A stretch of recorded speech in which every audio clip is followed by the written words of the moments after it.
Calculate the work done by a force of 15 Newton on a body by 5 meter in its direction. ठीक है, move करता है कितना, तो डिस्प्लेसमेंट कितनी दे रखी है हमें, डिस्प्लेसमेंट दे रखी है हमें 5 मीटर एंड देन फोर्स दे रखा है हमें 15 न्यूटन।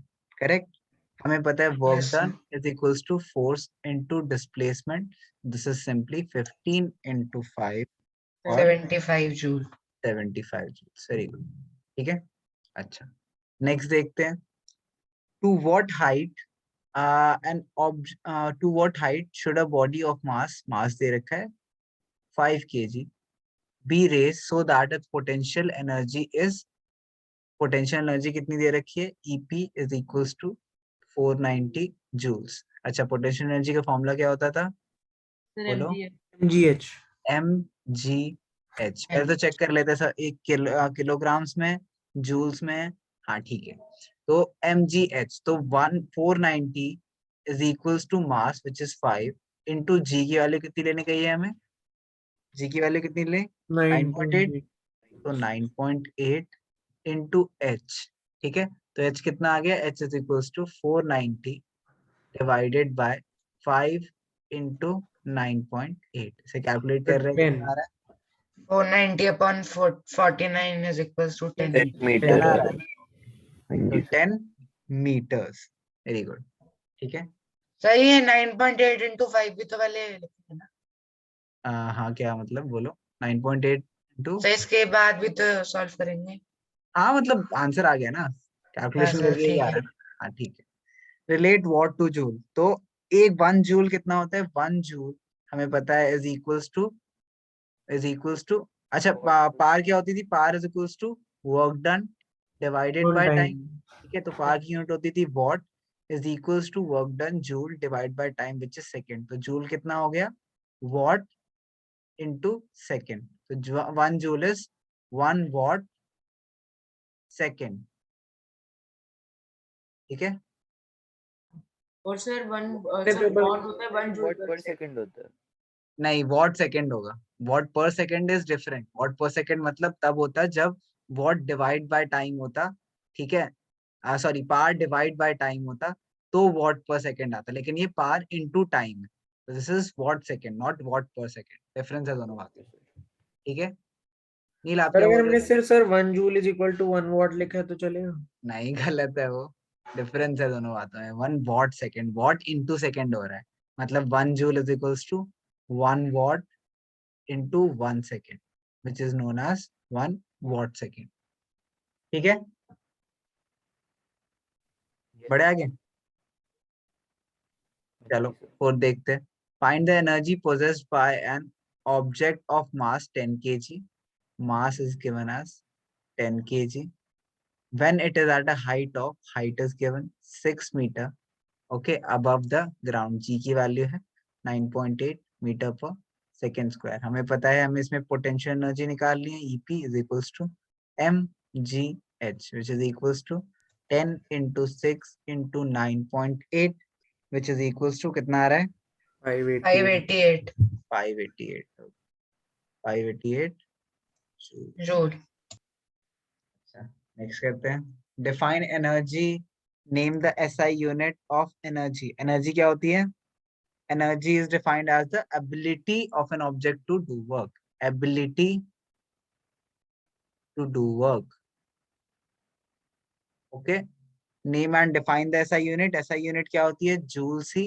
एंड डिफाइन कैसे करेंगे जूल्स को, डेफिनेशन लिखी थी हमने, 1 joule of energy is required when 1 joule of work is done. ठीक है, हाँ जी सर, मैंने यही लिखा है। ठीक है, ओके। फिर देखते हैं, the sun is the ultimate source of energy, how does it provide energy of flowing what, energy 2 होना चाहिए और फिर क्या है? समझ नहीं आया वही सर। सर ये नहीं, सोलर एनर्जी से होता सर है ना। मुझे भी नहीं समझ में आया। रुको एक बार मैं देखता हूँ। दिस इज क्वेश्चन नंबर क्या है, फिफ्थ। सर 6th है एक्चुअली। फिफ्थ है, नहीं सर, पर 2 बार 2 आ रहा है ना। Yes sir. अच्छा 6, तो ठीक है। वैसे 3 4 sixth question. ठीक है. So sixth question says the sun is the ultimate source of energy. How does it provide energy?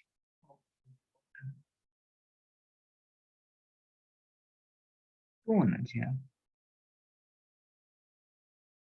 छोड़ो इस सर क्वेश्चन को. सर सन की एनर्जी सर फ्लोइंग वाटर में कैसे हेल्प कर सकती वो है? वो ये सोलर पूछना एनर्जी चाहते तो हैं. वाटर साइकिल होता है ना. हाँ मैं समझाता हूँ पूछना क्या चाह रहे हैं. वैसे ढंग से फॉर्म नहीं करा है क्वेश्चन. वो कह रहे हैं कि वाटर फ्लो करता है ना. Water flows. तो वाटर को फ्लो करने में एनर्जी लगती है. तो वो अगर सन अल्टीमेट सोर्स ऑफ एनर्जी है तो वो सन वो एनर्जी प्रोवाइड कैसे करता है. तो उसमें आप सबसे पहले क्या बताओगे कि सन है. सन की से सोलर एनर्जी आती है. सोलर एनर्जी की वजह से वाटर साइकिल वर्क करता है. ठीक है. वाटर साइकिल वर्क करता है. वाटर साइकिल वर्क करने की वजह से ही वाटर फ्लो करता है इन रिवर्स एंड स्ट्रीम्स. ठीक है. तो yes. This is the explanation for it कि वो सिंपली पूछना चाह रहे हैं अजीब तरीके से क्वेश्चन फॉर्म करके कि वाटर जो फ्लो करता है वाटर मतलब एनर्जी लगती है वाटर को फ्लो करने में. तो अगर सन अल्टीमेट सोर्स है एनर्जी का. सारी एनर्जी मेनली सन से ही आती है. तो फिर सन से एनर्जी आके वो वाटर फ्लो कैसे करता है. तो व्हाट इज द कनेक्शन. तो आप वो कनेक्शन बताओगे कि सन से हमें सो एनर्जी मिलती है. सो एनर्जी की वजह से वाटर साइकिल वर्क करता है. Because water cycle is working that is the reason कि वाटर फ्लो करता है रिवर में एंड देन ओशंस में जाता है and then whole evaporation thing. ठीक है. समझ आया सबको ये? हाँ जी सर बट एग्जाम में नहीं आ भी आएगा ना. सकता है. मतलब अजीब है थोड़ा बट समझ गए ना तुम एक्सप्लेनेशन. बट इस चैप्टर से तो फिर कहीं से रिलेटेड है ही फोटोसिंथेसिस भी नहीं. तो हो सकता है. नहीं उससे वाटर फ्लो थोड़ी करता है. पानी फ्लो करने इस की बात कर रहा है. चैप्टर से सर रिलेटेड तो सोलर है. एनर्जी के बाद तो हो सकता है. हाँ नहीं सोलर एनर्जी की बात तो सन से तो बहुत कुछ हो सकता है. लेकिन वो पूछ रहे हैं वाटर का वाटर कैसे फ्लो करता है उससे क्या कनेक्शन. इट्स ये पता है किस टॉपिक का क्वेश्चन है. Transfer of energy. ठीक है. याद है हम डिस्कस कर रहे थे कैसे एक जब स्पीकर वर्क करता है तो कौन सी एनर्जी किस में ट्रांसफर हो रही है. तो वो बस यही बोल रहा है कि सन से कैसे ट्रांसफर होके एनर्जी इवेंचुअली वाटर को फ्लो करने में हेल्प कर रही है. Kind of related to indirectly related to chapter. ठीक है. अच्छा नेक्स्ट क्वेश्चन देखते हैं. Two children A and B weigh the same. दोनों का मास ए और बी का ले लेते हैं mass m. We the same and start climbing a rope separately to a height of 8 meter. Height दे रखी है हमें 8 मीटर. ठीक है. If a takes 15 seconds while b takes 20 seconds to accomplish the task, who has more power and why. ठीक है. अच्छा तो पावर कैसे निकालते हैं. पावर इज इक्वल्स टू बोलो sir W/T. Work done divided by time. Time. अच्छा अब वर्क डन इस केस में कितना होगा. वो क्या कर रहे हैं क्लाइम कर रहे हैं रोप. ठीक है. क्लाइम कर रहे हैं रोप और एक पर्टिकुलर हाइट पे जा रहे हैं. मतलब उनके क्या कर रहे हैं वो. हमें कौन सी एनर्जी निकालनी है. पर्टिकुलर हाइट की बात कर रहे हैं ना एनर्जी. मान लो एक पर्टिकुलर हाइट तक पहुंच गए. ठीक है. अगर एक पर्टिकुलर हाइट तक वो पहुंच गए तो मतलब उनमें अब एक पोटेंशियल एनर्जी है. और यहाँ तक पहुंचने के लिए जो वर्क डन हुआ वो डिफाइन होता है पोटेंशियल एनर्जी. तो इसको हम लिख सकते हैं ईपी डिवाइडेड बाय टी. या फिर ईपी की जगह ऊपर एम. जा रहे तो काइनेटिक यूज नहीं होगी. यूज तो काइनेटिक एनर्जी हो रही है लेकिन अगर आपको कैलकुलेट करना है उनकी पावर और वो हाईएस्ट पॉइंट पे जाएंगे तभी तो पॉइंट कैलकुलेट कर रहे हैं हम. पावर कैलकुलेट कर रहे हैं ना उनकी. तो कितना वर्क डन करा उन्होंने इतनी दूर में. वर्क डन निकाल रहे हैं. आप काइनेटिक निकालो तब भी शिवान सेम ही आंसर आएगा. याद है ना. एक पर्टिकुलर पॉइंट पे यहाँ पे ईपी मैक्सिमम है और काइनेटिक एनर्जी 0 है. एंड इस सबसे नीचे पॉइंट पे ई के मैक्सिमम है और पोटेंशियल एनर्जी 0 है. याद है हमने करा था समझ में आया था. डिस्कस. मैंने किया नहीं था. मैंने उल्टा पुल्टा कर दिया. अब जो भी चलो. तो पावर इज इक्वल्स टू आ गया हमारा m into G into H divided by T. ठीक है. ठीक है. और हमें सिर्फ कंपेयर करना है. ठीक है. हमें बताना है बस कि हु हैज मोर पावर. ठीक है. तो हम पावर ऑफ ए निकालते हैं. मास तो सेम है इसका. ग्रेविटी की वैल्यू भी सेम है. हाइट भी कितनी है सेम है 8 मीटर है. ठीक है. डिवाइडेड बाय टी कितना इसे टाइम कितना लगा ए को 15 सेकेंड्स. तो डिवाइडेड बाय 15. ठीक है. तो सर 8/15 mg. क्या बोलो. सर हम लोग सर ऐसे डायरेक्ट सर मतलब पावर का फॉर्मूला लगा के सर दोनों का निकाल लेते हैं और सर उससे भी तो सिर्फ हमें पता चल जाएगा कि कौन सी हाँ तो पावर पावर का ज्यादा है. फॉर्मूला क्या है. सर W/T सर हाँ इस. तो वर्क डन कैसे निकालोगे. वही तो निकाल रहे. वर्क डन के नहीं लिए तो जो सर एनर्जी. मैंने तो सर डायरेक्ट सर पावर निकाल दी सर उसमें 0.4 और 0.53 आई और सर कैसे मैंने लिख मतलब. दिया ए हैज मोर पावर. हाँ बताओ जरा एक बार देखते हैं. एक सेकंड रुको. ये भी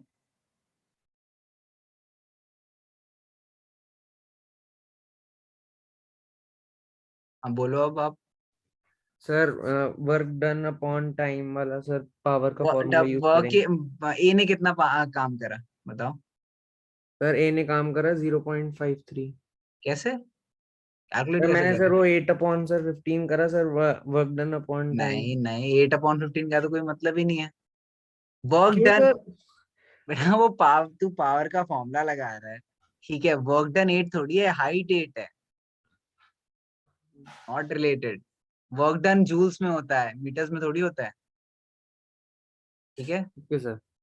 चलो ध्यान से करते हैं दोबारा। तो पावर ऑफ ए निकालनी है, अब हमें समझ आ गई। तो this is M G H divided by T, ठीक है। तो which is M into G, value लाने की जरूरत नहीं है, दोनों में सेम ही होगी। P B M G H by T, so this is M into G and H दोनों में कितना है, 8 मीटर्स है। इसमें 8 बाई कितना है पावर, डिवाइडेड बाय 15, एंड इसको कितने लगे 8/20, ठीक है। 8/20, हमें इन दोनों को कंपेयर करना है। हमें इन दोनों को क्या करना है, हमें इन दोनों को कंपेयर करना है। अगर मुझे इन दोनों को कंपेयर करना है तो ऐसा करता हूँ कि दोनों का बेस सेम बनाता हूँ, तभी तो कंपेयर कर पाएंगे। तो दोनों को ऊपर नीचे किससे मल्टीप्लाई करूं मैं, 15 इंटू एलसीएम बताओ 15 और 20 का। 15 20 का एलसीएम क्या है बोलो। सर 60। 60। तो 15 इंटू क्या करूं मैं, 15 4, एंड सर 20 into 3। तो ये क्या बन गया 24 mg/60। एंड ये कितना बन गया, 20 इंटू क्या करूं मैं 3, यस सर। तो ओ सॉरी ये 32 mg बना। और ये कितना बना 24 mg/60। अब ज्यादा कौन सा है इन दोनों में से, अब तो कंपेयर कर सकते हो, अब ज्यादा कौन सा है इन दोनों में से, सर ए। अरे ए। तो P of A is greater than P of B, यही पर दिखाना सर जब था। मैंने सर उस वाले फॉर्मूला से करा ना तो सर तब भी यही ग्रेटर आ रहा था। आएगा तो वही, लेकिन पता नहीं वो हाइट, ये जूल्स में नहीं है बेटा, ये वर्क डन नहीं है, ये वर्क डन नहीं है, ये हाइट है। तो वर्क डन तो निकालोगे ना पहले, ठीक है। अगर आप ऐसे भी करते ना तो भी सही होता, कि कुछ बच्चे ऐसे करेंगे P of W by T, P of A is equals to W by T, P of B is equals to W by T. अब सिंस दोनों सेम ही हाइट पे जा रहे हैं विद द सेम मास, तो इनका वर्क डन तो सेम ही होगा, बस टाइम में डिफरेंस है। तो पी ऑफ ए निकाला आपने डब्ल्यू बाय टी कितना है 15, एंड ऐसे निकाला डब्ल्यू बाय टी कितना है 20। अब दोबारा से एलसीएम लिया, तो दिस इज 15 इंटू 4 और दिस इज 20 इंटू 3, तो दिस इज 4W। और किसको कंपेयर करोगे तुम, 4W और 3W को कंपेयर करोगे। Obviously 4W is more than 3W, तो P of A is greater then P of B। इसमें बस ऊपर एक स्टेटमेंट लिख दोगे आप, सिंस वो सेम हाइट पे जा रहे हैं एंड देन उनका मास भी सेम है, तो work done will also be same. वरना ऐसे भी करो तो भी सही है। वेरी कटना सही होगा, लेकिन ये डब्ल्यू लेके दोनों सही है, क्योंकि वर्क डन दोनों में सेम है, दोनों वर्क डन सेम कर रहे हैं, बस टाइम डिफरेंट लग रहा है दोनों। तो से एग्जाम में कोई टोकेगा तो नहीं ना? No, okay sir. दोनों तरीके है, बिल्कुल सही है, दोनों तरीके मैंने बता दिया। सर बोलो सर हम सीधे ये नहीं लिख सकते PAS more power as it took less time. क्या, The PAS more power as it took less time. नहीं ऐसे नहीं लिख सकते, बिकॉज आपको न्यूमेरिकली दिखाना होता है। सर बट हमें रीजन भी तो लिखना है ना इस क्वेश्चन में। हाँ नहीं, सी रीजन आपको दिखाना है, कैसे करा है वो दिखाना है आप, न्यूमेरिकली आपको दिखाना है, Okay. इसलिए आपको लिख के करना ही पड़ेगा। अच्छा चलो ठीक है, 8 देखते हैं। 8 में क्या है, work done is equals to 1.5 joules पर बीट, ओके। और हमें क्या दे रखा है, टोटल बीट्स कितनी दे रखी है, बीट्स दे रखी है हमें 72, टाइम दे रखा है हमें 60 सेकेंड, ठीक है। टोटल वर्क कितना डन हुआ, total work done is equals to 1.5 into 72, which is equals to कितना आएगा चेक करो, 1.5 into 72 is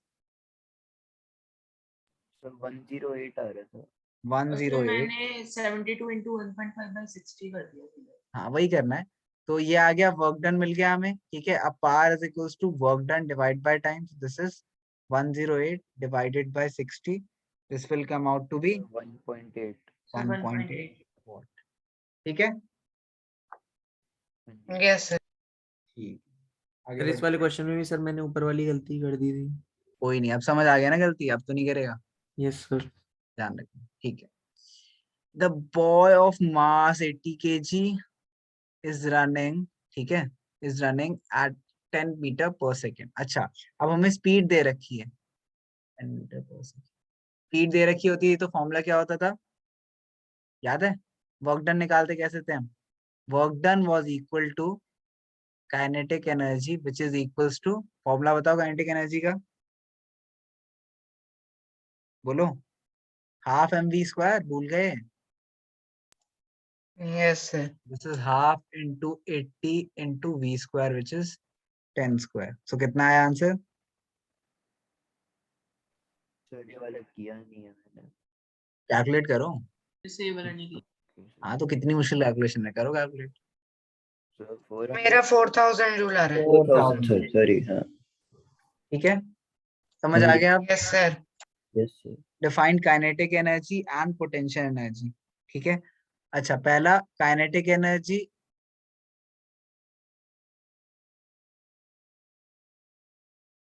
energy possessed by the virtue of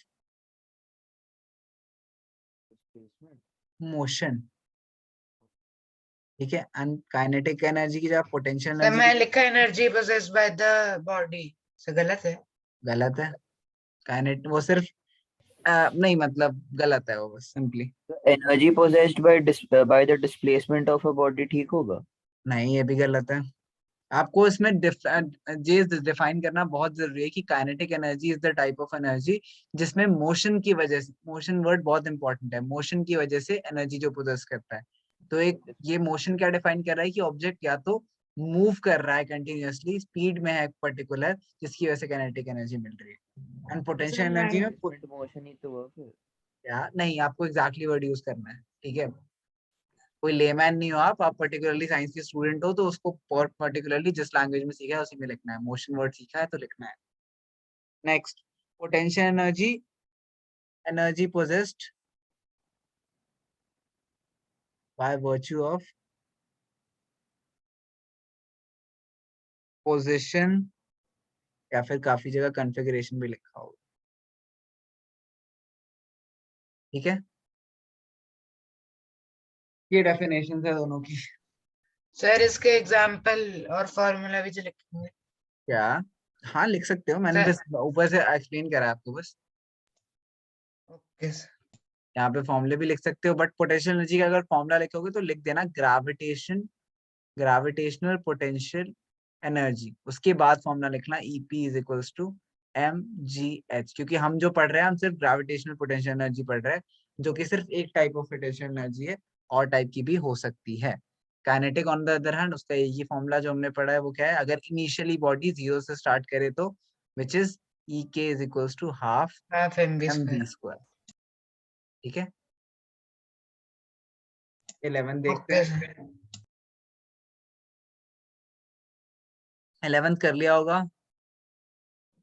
ये वाला क्वेश्चन याद है, हमने क्लास में डिस्कस करा था कि if a boy of 50 kg runs up a staircase of 45 steps in 9 seconds, तो हमने डिस्कस करा था कैसे हम वर्टिकल डिस्प्लेसमेंट लेते ही नहीं है, ठीक है। हाँ सॉरी, हम हॉरिजॉन्टल डिस्प्लेसमेंट नहीं, हम सिर्फ वर्टिकल डिस्प्लेसमेंट लेते हैं for calculating gravitational potential energy. तो अगर 15 मुझे into इसमें 45 हो ईपी जाएगा। निकालना है, सबसे पहले तो ईपी निकालते हैं, ठीक है। ईपी कितना होगा, कितने स्टेप्स लिए उसने, उसने 45 स्टेप्स 45 लिए, हर स्टेप की हाइट कितनी है, 15 15। सेंटीमीटर, तो टोटल हाइट कितनी हो गई 45 इंटू 15, ठीक है। And EP potential energy is equal to mgh which is equals to 50 into G कितना लेना है 10 लेना है, इंटू एच कितना है 45 इंटू 15 कितना हुआ 675। 675, ओके। अच्छा, अब हमें पोटेंशियल एनर्जी मिल गई तो हमें पावर निकालना है, power is equals to work done divide by time, and work done हमें पता है कि is equal to the potential energy इस केस में, तो this is 50 into 10 into 675, sorry 50 into 10 into 675 divide by time कितना दे रखा है 9 सेकेंड, तो डिवाइड बाय 9 से कैलकुलेट करो, आंसर बताओ।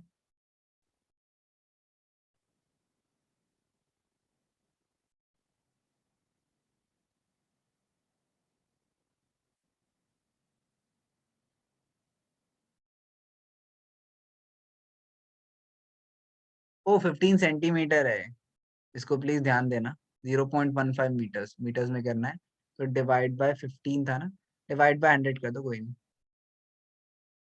कैलकुलेट करो इसे, कितना आ रहा है बताओ।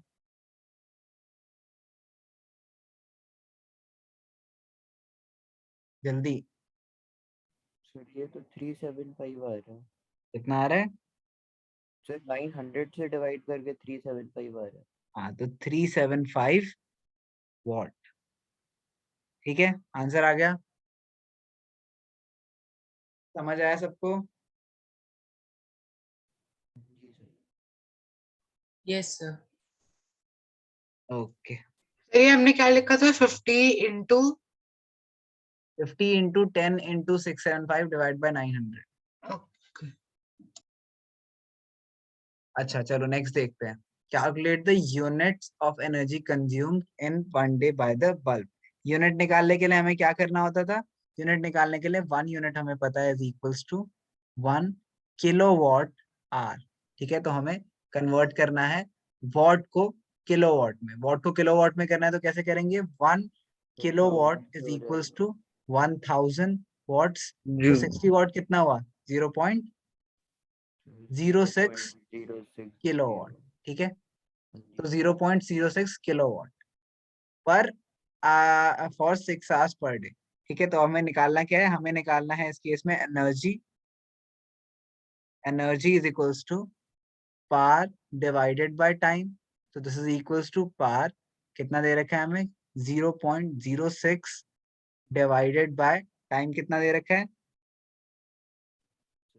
टाइम दे रखा है 6। सॉरी, पी इंटू टी होगा ना, डिवाइड बाय टी क्यों होगा? सॉरी, रेजर को मैं कट ही कर दूँ, रेजर काम नहीं है। हमें पता है कि power is equals to work done divide by time या फिर एनर्जी डिवाइड बाय टाइम। तो energy would be equal to power into time. so this is equals to 0.06 into 6। तो ये कितना आ गया? 0.36। करेक्ट? Yes sir. हाँ, तो 0.36 किलोवाट आवर या फिर 0.36 यूनिट्स। ठीक है, सर ई अपॉन टी के बाद आपने sir P multiplied by T लिखा है। पी अपॉन टी नहीं, पी इंटू टी होगा, क्योंकि सी पावर का फॉर्मूला क्या होता है? Work done divide by time या फिर एनर्जी डिवाइड बाय टाइम। तो एनर्जी क्या हो जाएगी? Energy would be equal to power into time. Correct?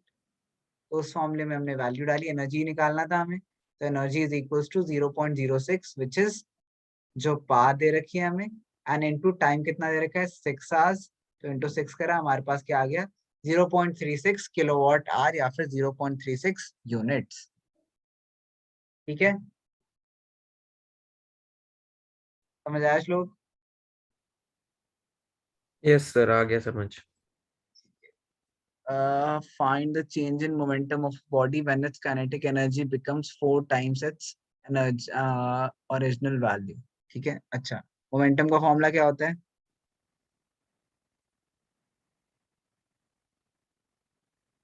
बोलो।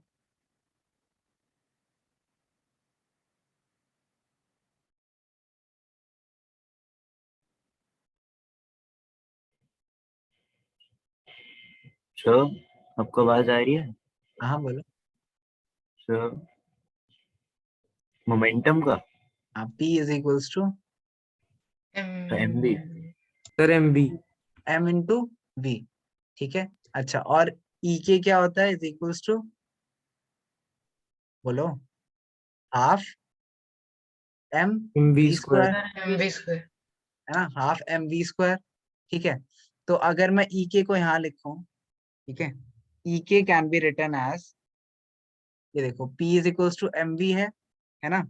तो यहाँ पे मैं मान लो एक और m ऊपर मल्टीप्लाई करता हूँ और एक m नीचे मल्टीप्लाई करना पड़ेगा मुझे बैलेंस करने के लिए। तो E K can be written as half 2m divide by M V whole square. Correct? समझ आया ये? Yes, sir. पक्का सबको समझ आया? दोबारा बताऊं? दोबारा बता दो। दोबारा बताता हूँ, ध्यान से देखो। तो हुआ क्या है इसमें कि मुझे पता है ईके का फॉर्मूला क्या होता है। ईके का फॉर्मूला होता है is equals to half into M V square, ठीक है। लेकिन पी का फॉर्मूला है एम इंटू वी, तो मुझे चाहिए कि सिर्फ एम इंटू वी रहे यहाँ पे। तो मैंने क्या करा, एम इंटू वी बनाने के लिए ऊपर नीचे दोनों से मैंने एम मल्टीप्लाई कर दिया, ठीक है। तो ऊपर से मैंने एम मल्टीप्लाई करा तो ऊपर क्या बना, M square into V square divide by नीचे क्या बना 2m। अब समझ आ गया, हाँ ना। हाँ जी सर, बट इसका सुन लो ना, अभी पहले कंप्लीट तो करने दो। तो फिर half M into V whole square divide by 2m, ठीक है। m इंटू वी की जगह हम क्या लिख सकते हैं, p, तो is equals to p square divide by 2m। तो हमारे पास रिलेशनशिप आ गई अब, e k is equals to p square divide by 2m। इसको लिख लो एक जगह। तो अब उनसे पूछा गया है कि find the change in momentum of a body when it's kinetic energy becomes 4 times its original value. तो हमें p स्क्वायर में चेंज दिखाना है, p में चेंज दिखाना है जब e के क्या हो जाता है 4 टाइम्स। तो मान लेते हैं हम e के 1 क्या था हमारा, देखो p square is equals to e K into 2m, यहाँ से आ गया ये, ठीक है। तो उन्होंने बोला कि पहले ओरिजिनली ये था, ठीक है। अब क्या हो गया, e के 4 टाइम्स हो गया तो 4 e के हो गया, ठीक है। तो p2 square is equals to p1 square था e के इंटू 2m। अब p2 स्क्वायर क्या हो गया 4k 4 e के 4 इंटू, हाँ 4 into kinetic energy into 2m, ठीक है। तो अगर मैं p2 square is equals to लिख सकता हूँ 4, ठीक है, 4 इंटू p1, करेक्ट। ये वाला पार्ट तो p1 था, p1 स्क्वायर था, ठीक है। इसको हम लिख सकते हैं p2 square is equals to 2p1 whole square. तो p2 क्या हो गया, ट्वाइस ऑफ p1। तो जब हमारा change in kinetic energy becomes 4 times original value, momentum क्या हो जाता है, डबल हो जाता है, ठीक है। हाँ जी सर। सर अगर ये आ गया सर क्वेश्चन में, सर सारे स्टेप्स दिखाने हैं इसमें? क्या नहीं, आपको सिर्फ ये फॉर्मूला लिखना है एंड देन ये स्टेप दिखाने हैं। ये फॉर्मूला तो मैं आपको डिराइव करके याद दिला रहा था कि कैसे करते हैं। और सर एक बार सर ये वाला पार्ट से फिर से समझा दो कौन सा सर, जिसमें सर मतलब जिससे आपने आंसर निकाला है डिराइव करा है जिससे, या फिर सर, दूसरा वाला। ये ना, ये देखो दोबारा लिखते हैं एक बार।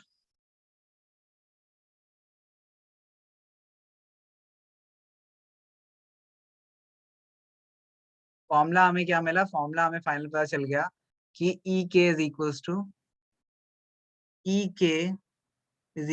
To P square divided by 2m।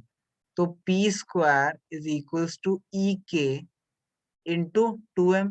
अच्छा, अब ओरिजिनल को मैं लिख रहा हूँ, ओरिजिनल को मैं p1 लिख रहा हूँ। तो p1 square is equals to E K into 2m, ठीक है। अब नया क्या हुआ, नए वाले में p2 स्क्वायर में क्या हुआ, एनर्जी क्या हो गई 4 टाइम्स 4 ई के इंटू 2m, ठीक है। हमें पता है ई के इंटू 2m की वैल्यू क्या है, p1 स्क्वायर। तो p2 square is equals to 4 p1 square, ठीक है। अच्छा, ये होल स्क्वायर बनाना चाहते हैं हम इसे, तो p2 square is equals to 2p1 whole square. इसका होल स्क्वायर करेंगे तो 4p1 स्क्वायर हो जाएगा। तो इससे स्क्वायर स्क्वायर को अगर हम हटा दें तो p2 is equals to 2p1। मतलब जो नया हमें मिला है, जो नया मोमेंटम आया है वो ट्वाइस ऑफ ओल्ड मोमेंटम, ठीक है। तो मोमेंटम डबल हो गया। आ गया समझ। Yes sir.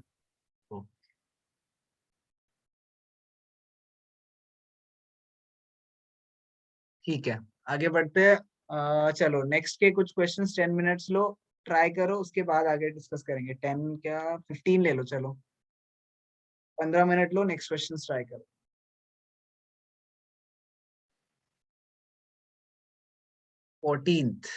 14th कहता है how much kinetic energy vary with momentum.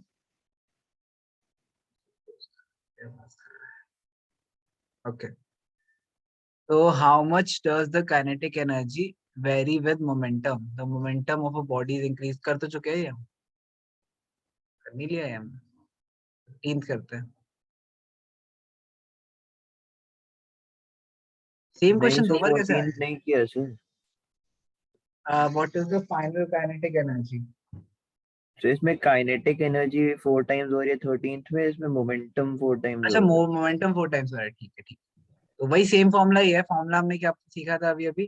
Formula हमने सीखा कि E K is equals to P square divide by 2m। ठीक है, तो अब क्या हो रहा है, पोटेंशियल एनर्जी क्या हो रही है अब? ये 4 टाइम्स हो रही है, तो ई के 1 was equals to this. Now ek2 is equals to 4p whole square divided by 2m. So this is equals to 16p square by 2m. ठीक है, तो ek2 is equals to 16 into ये पूरा पार्ट क्या था, ek1 ek1, तो ये कितना हो गया 16 टाइम्स, है ना? फाइनल काइनेटिक एनर्जी क्या हो गई 16 times. This is question number 14। ठीक है, समझ आ गया सबको? Yes, sir. ठीक है, 15 देखते हैं। 15 mention the commercial unit of energy. Commercial unit of energy is 1 unit which is equals to 1 kilowatt hour। ठीक है, अच्छा, express it in terms of joules, ये क्वेश्चन हम कर चुके हैं पहले भी। तो 1 kilowatt hour is equals to 1 kilowatt hour is equals to 1 hour, हमें किसे करना है, जूल्स में करना है। और 1 जूल होता है, हमने अभी देखा था 1 joule is equals to 1 watt into 1 second, तो हमें वॉट और सेकेंड में कन्वर्ट करना है। तो 1 किलो वॉट इज 1 1 2 3, ठीक है, सॉरी एक ज्यादा हो गया, 1000 what into 1 hour is equals to 60 into 60 into 60 seconds। ठीक है, तो दिस इज इक्वल्स टू कितना हुआ 3 6 1 2 3 4 5 1 2 3 4 5 36 लाख। हाँ, जूल्स। ठीक है, और it can be written as 3.6 into 10 to the power 6 joules। ठीक है, this was question number 15। Yes, sir. Clear है? अच्छा, नेक्स्ट क्या पूछा गया है, can an energy calculate and the energy in joule consume by device of 60 watt in 1 hour. ठीक है, तो अब इसे क्या करना है, हमें 60 वॉट इन 1 आवर जूल्स में करना है। जूल्स में करने के लिए टाइम किस में होना चाहिए, सेकेंड्स में। तो सेकेंड्स में 60 इंटू 60 सेकेंड्स, 1 आवर है तो 60 इंटू 60 सेकेंड्स मिल गया। And energy is equals to, हमने पढ़ा था पावर इनटू टाइम। तो पावर तो हमें ऐसा यूनिट में ही दे रखा है 60 वॉट, तो 60 इनटू टाइम कितना हो गया, इसे 60 इनटू 60, तो ये 60 का क्यूब हो गया। 6 क्यूब कितना होता है,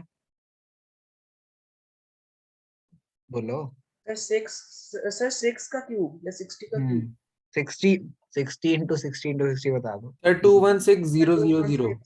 216000 आ रहा है। Yes sir. Okay, are you sure? हाँ जी सर, ये ठीक है, एक सेकंड रुको, मैं चेक कर लेता हूँ आंसर।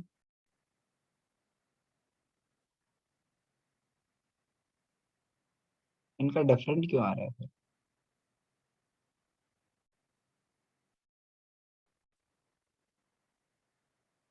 डिफरेंट आ रहा है इनका, तो वो चेक करें क्या गलती करी है इन्होंने, क्या आपने।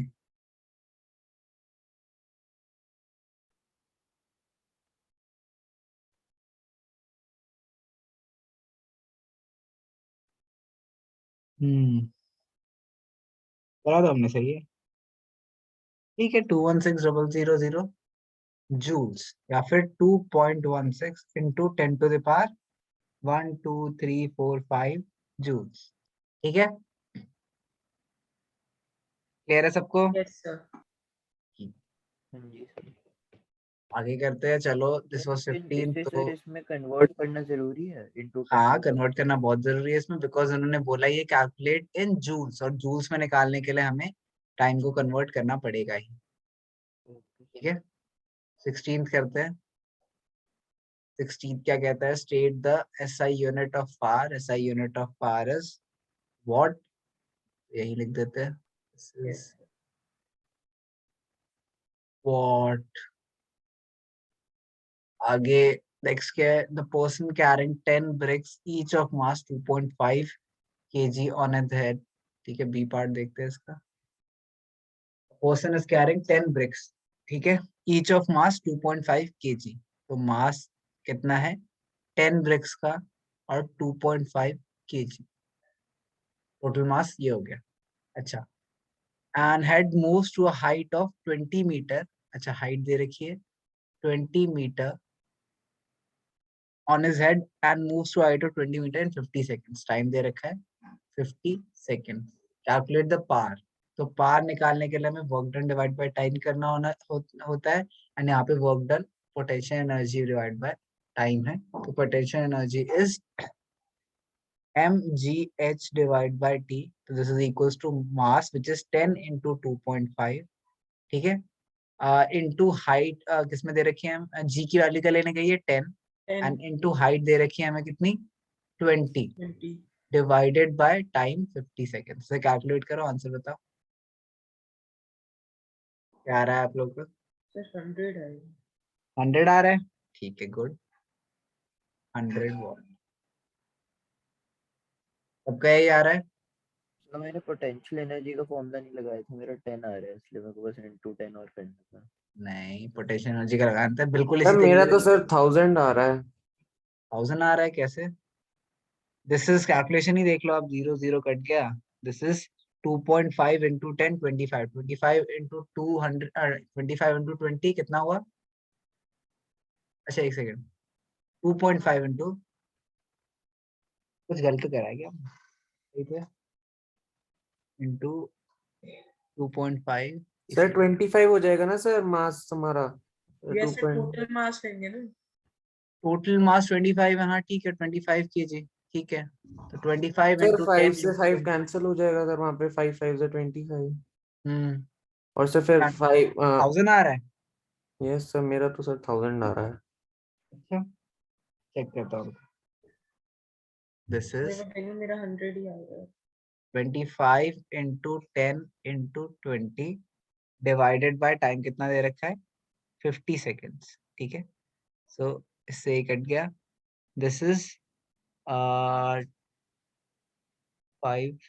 5 जा 25, 5 2 जा 10 10 100 ही तो आ रहा है, क्या हुआ हाँ पता नहीं सर मैं क्या गलती कर रहा हूँ।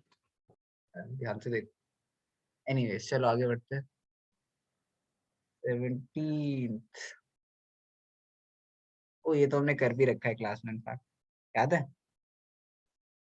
Two bulbs of 40 watt each are lighted for 8 hours daily, okay, find the cost of electrical energy consumed by them in 1 week at ₹3 होगा, ये रुपीज का सिंबल होगा probably, ठीक है, ₹3 पर यूनिट, ठीक है। पहले तो निकालते हैं हम टोटल यूनिट्स, ठीक है, टोटल यूनिट्स निकालने हैं हमें, इज इक्वल्स टू क्या करेंगे हम, पहले तो पावर क्या दे रखी है 40 वॉट, हमें किलोवाट में कन्वर्ट करना है। पावर के लिए हमें, यूनिट के लिए हमें क्या करना होता है, किलोवाट आवर में कन्वर्ट करना होता है। तो energy is equals to power into time, power in kilowatt. तो 40 वॉट कितने हो गए 0.04 किलोवाट, एंड टाइम कितना दे रखा है 8 आवर्स डेली। तो टाइम इज गिवन 8 आवर्स। एनर्जी कितनी आ गई, कितने दिन के लिए, find the cost of electrical consume by them in 1 week. तो 7 दिन के लिए total energy 7 into P into T, तो 7 into power is 0.04 into time is 8, ठीक है। इससे टोटल यूनिट्स आ जाएंगे, एंड इसे हमें किससे मल्टीप्लाई करना है, तो this is equals to total units आ जाएगा हमारे पास इससे, एंड दिस विल बी, अगर ₹3 पर यूनिट है तो टोटल कॉस्ट कितनी हो गई, is equals to 3 into 7 into 0.04 into 8। Calculate करो, बताओ कितना आ रहा है।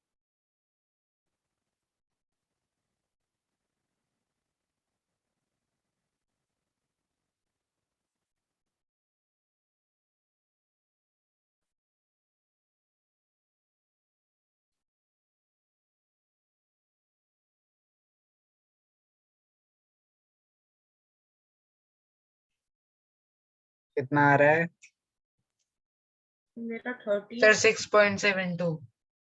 6.72। यस आपका सर। आपका क्या आ रहा है, नील ने कुछ डिफरेंट बोला शायद। सर मैंने 13.44 आ रहा है। 13.44 ओके, और सब भी चेक करो। So 6.72 ही है। अच्छा ओके, देखते हैं एक सेकंड। हमने 7 दिन चलाया है और 0.04। सर 6.72 है। अच्छा 6.72 ही आ रहा है, एक सेकेंड।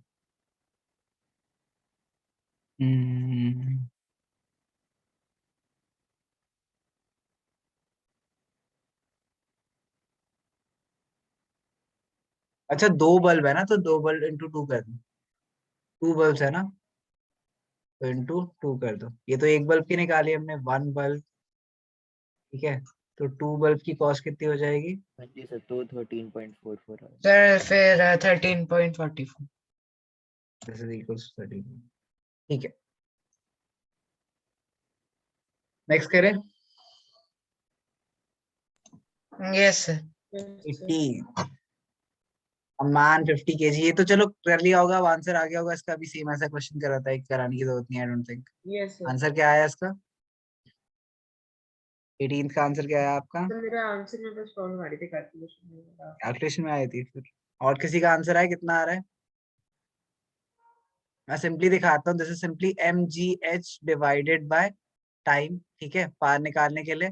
तो हमें सिंपली क्या करना है, मैन का वेट कितना है 50, ठीक है, 15 स्टेप्स, हाइट 15 मीटर, तो हाइट कितनी हो गई 15 इंटू 15, ठीक है। और मास दे रखा है, जी की वैल्यू क्या लेनी है, 10 लेनी है, 25 आ रहा है। डिवाइडेड बाय 45, ठीक है। इससे कैलकुलेट करो, आंसर आ जाएगा 15 3 45 3 5 15 5 5 25, so this is सर 25। 25 आ रहा है। 25 watt। Yes sir 25। 45 सेकेंड्स है ना, सेकेंड्स दे रखा है, ठीक है, सब कुछ सही है। केजी हाइट सेंटीमीटर है, तो डिवाइड बाय हम क्या करेंगे, हाइट को सेंटीमीटर को मीटर कन्वर्ट करने के लिए डिवाइड बाय 100, ठीक है। 25 आएगा final answer. Yes sir.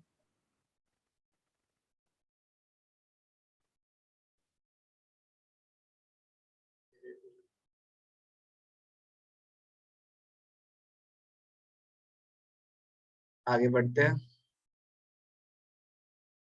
Long answer type questions. Battery light has a bulb. Describe the energy change involved in the process. तो एनर्जी चेंज क्या होगी? सबसे पहले बैटरी लाइट से बल्ब, ठीक है। तो हमारे पास एक बैटरी है, मान लेते हैं वो केमिकल बैटरी है, तो chemical energy to electrical energy finally to light energy, ठीक है। लाइट एनर्जी या फिर प्लस हीट एनर्जी भी लिख सकते हो, बिकॉज बल्ब है तो yes sir heat heat energy भी एनर्जी होती भी है, आएगी ना। हीट एंड लाइट एनर्जी, ठीक है। Yes sir. Next, calculate the amount of work needed to stop a car 500 kg moving at a speed of 36 kilometre per our, ठीक है। तो इसमें हमें क्या निकालना है, इसमें हमें काइनेटिक एनर्जी निकालनी है। तो ई के जब भी स्पीड दे रखी होगी तो काइनेटिक एनर्जी निकालनी है। This is E K is equals to half M V square, so this is half into mass which is 500 into V square which is 36 kilometre per hour में। तो ध्यान रखना है कि हमें एनर्जी हम जूल्स में निकालते हैं, करेक्ट। जूल्स में निकालते हैं तो हमें इसे मीटर पर सेकंड में कन्वर्ट करना पड़े, ठीक है, मीटर पर सेकंड में। 36 किलोमीटर पर आवर को हम कन्वर्ट कर रहे हैं मीटर पर सेकंड में। 36 किलोमीटर इज 36 इंटू 1000 मीटर्स, ठीक है, divide by hour is 60 into 60 kilometre, sorry 60 into 60 seconds. 0 0 कटे, 0 0 6 6, तो फाइनल आंसर क्या आ गया 10 मीटर पर सेकेंड। तो यहाँ पे हमें 36 नहीं, इंटू यहाँ पे हमें क्या करना है 10 करना है। तो दिस इज इक्वल्स टू कितना आएगा आंसर? आंसर कितना आएगा? 250000 जूल्स। 3 जीरो आएंगे, सॉरी, ये तो 250 हो गया ना। 250 इंटू 1000, तो दिस इज 25000 joules. ठीक है, सबको समझ आ गया है? Yes, sir. हमें टेबल दे रखी है, ये क्वेश्चन ट्राई करो एक बार, हो जाएगा। Sir, पाँच but वो मिनट 5 mark सर एक बार स्क्रॉल कर दो। ये लो। सर ये 5 mark के लिए थोड़ा शॉर्ट नहीं है? कौन, ये क्वेश्चन? हाँ, फॉर्मूले पूरे लिखोगे तो पूरे मार्क्स मिल जाएंगे। फॉर्मूले वगैरह लिखने होते हैं। देखो, इसके इसके आपके दो मार्क्स पहले पार्ट के एंड 3 मार्क्स दूसरे पार्ट के, तो न्यूमेरिकल के 3 मार्क्स, इसके 2 मार्क्स। केमिकल एनर्जी यहाँ पे लिख देना, ऑफ बैटरी, इलेक्ट्रिकल एनर्जी, ठीक है, वायर्स लिख देना, लाइट एनर्जी थ्रू बल्ब, ठीक है, समझ आ गया? चलो ये ट्राई करो जल्दी से, आसान सा क्वेश्चन है, एक्सक्यूज मी सर। बोलो। सर क्वेश्चन 18 का क्या आंसर आया था? 18th का आंसर है 25 वॉट। सर मेरा नहीं आ रहा है सर, वो सर 2500 आ रहा है। 2500 क्यों आ रहा है? अरे सेंटीमीटर कन्वर्ट नहीं करना तूने, दिस इज 0.15 मीटर्स, ठीक है, ओके सर, ये ठीक। कन्वर्ट नहीं करा slip Newton.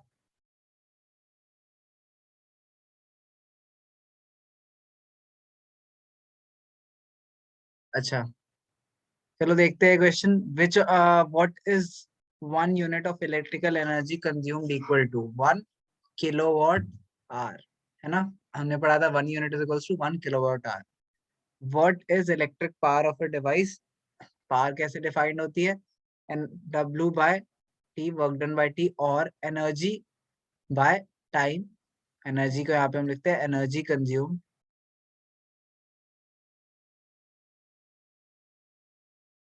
Divided by time, ठीक है।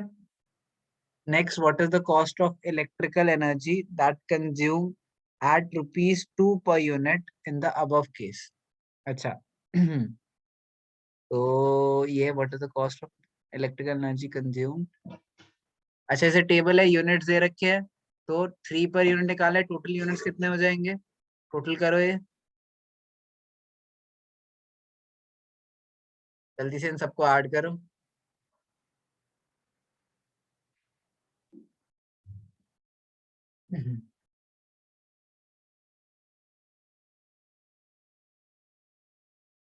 कितना आ रहा है ऐड करके?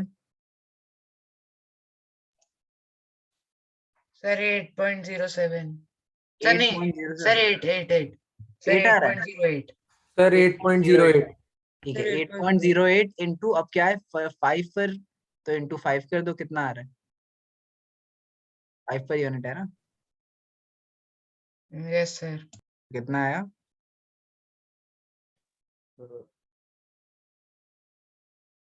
बोलो। 40.4। 40 यस सर 40.4। 40.4 रुपीज, 40.4 ठीक है, Yes, sir. ठीक है। Relate 1 unit of electrical energy with SI unit of energy. SI unit of energy क्या होती है? Joules, and 1 unit of electrical energy is 1 kilowatt hour. यही हमने करा था अभी थोड़ी देर पहले, तो आंसर क्या आया था? 3.6 इंटू 10⁶ जूल्स। कर चुके हैं अभी हम ऊपर, है ना? Yes, sir. Yes sir. ठीक है। Why is it important to control the use of electrical? ये value based question है। Obviously, since हम daily electricity use करते हैं, and electricity जिन sources से आती है, majority fossil fuels से जो आती है electricity, उसकी वजह से electricity is a valuable resource and one that will eventually finish off, ठीक है, and जब तक हम दूसरे powers तक switch ना करें, but still we need to save because limited resource है। तो एक इम्पोर्टेंट पॉइंट क्या है इसका? लिमिटेड रिसोर्स है हमारे पास, इसीलिए, ठीक है, और हमें अपने रिसोर्सेज को सही से यूज करना चाहिए। बट सर सारी सर एनर्जी थोड़ी ना फॉसिल फ्यूल से आती है सर, सन और उन सब से भी तो आती है। तुम डिराइव नहीं, मतलब सी सोलर अपने आपके घर पे जो बिजली आती है, हम भी तो सोलर पैनल लगा सकते हैं, लेकिन हम में से किस के घर पे सोलर पैनल है? ऑलमोस्ट हम में से किसी के घर पे नहीं होगी, ठीक है। तो जो प्रोपोर्शन है, और भी डिफरेंट सोर्सेज ऑफ एनर्जी है, लेकिन जो मेजोरिटी प्रोपोर्शन है वो सारा फॉसिल फ्यूल से ही आता है अभी भी, ठीक है, या फिर हाइड्रो इलेक्ट्रिसिटी, हाइड्रो पावर से आता है। यही दो मेन सोर्सेज है जिससे अभी मेजॉरिटी इलेक्ट्रिसिटी प्रोड्यूस होती है, because others are a little more expensive and companies को प्रॉफिट चाहिए rather than the benefit of nature। ठीक है, सोलर एनर्जी लेकिन यहाँ दिल्ली में तो नहीं है, बट जो सारी ओपन स्पेसेस है जैसे फार्म हाउसेस होते हैं और जो सब तुम्हें क्या है, लगता है कि वहां पे सिर्फ वो सोलर एनर्जी से वो पूरा घर चल जाता है? हाँ जी, इनफ नहीं होती वो पावर? सर होती तो इनफ हर नहीं हर होती बट मार्ग चल में, हर जाते मेट्रो तभी। की पार्किंग में भी है दिल्ली में, अगर तुम ध्यान से देखो तो। ठीक है, यहाँ पे भी काफी जगह सोलर पैनल दिख जाएंगे, लेकिन इट्स नॉट इनफ, इतनी एफिशिएंट भी नहीं है अभी। एनीवेज, तो दैट इज ऑल ये असाइनमेंट। मैं इसका सोल्यूशन आपको एक बार भेज देता हूँ। सर इसको भी भेजना है सर आपको, सर इसका हाँ भी। जी, नेक्स्ट क्लास में लेंगे ये तो, तो अभी नेक्स्ट ये क्लास भेजने में की जरूरत मतलब नहीं है। मैं अभी इसका सोल्यूशन ग्रुप ट्यूसडे पे भेज होगी देता हूँ। कि सैटरडे Okay, या sir. संडे? बोलो। तो नेक्स्ट क्लास